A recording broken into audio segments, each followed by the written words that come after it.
পরীক্ষার ফাঁকে একবার তো বইমেলা যাবে, 9 তারিখ পর্যন্ত আছে, একবার ঘুরে এসো। বইমেলা বানানটা কিন্তু ব হস্যই, ময়কার লয়কার।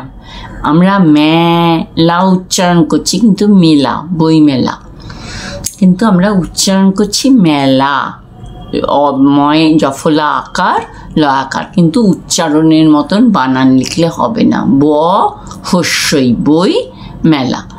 আর এটাকে কি বলা হয়? আন্তর্জাতিক কলকাতা পুস্তক মেলা।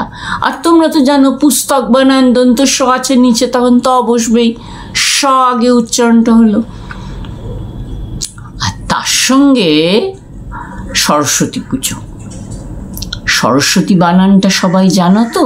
আমাদের ছোটবেলায় হতো কি, অনেক বাচ্চা বাচ্চা ছেলে সরস্বতী পুজো করব সরস্বতী পুজো করব করে চলে আসতো। তখন তাদের কিন্তু যারা চাঁদা দিতেন তাদের বলতেন সরস্বতী বানানটাকে ঠিক করে বলো, তারপরে দেব। সরস্বতী বানানটা কি তোমরা সবাই জানো? দন্ত স, বয় শূন্য র, দন্ত শয় বয়, তয় দীর্ঘী। তাহলে সরস্বতী ইংরেজিতে বলা হয় সরস্বতী।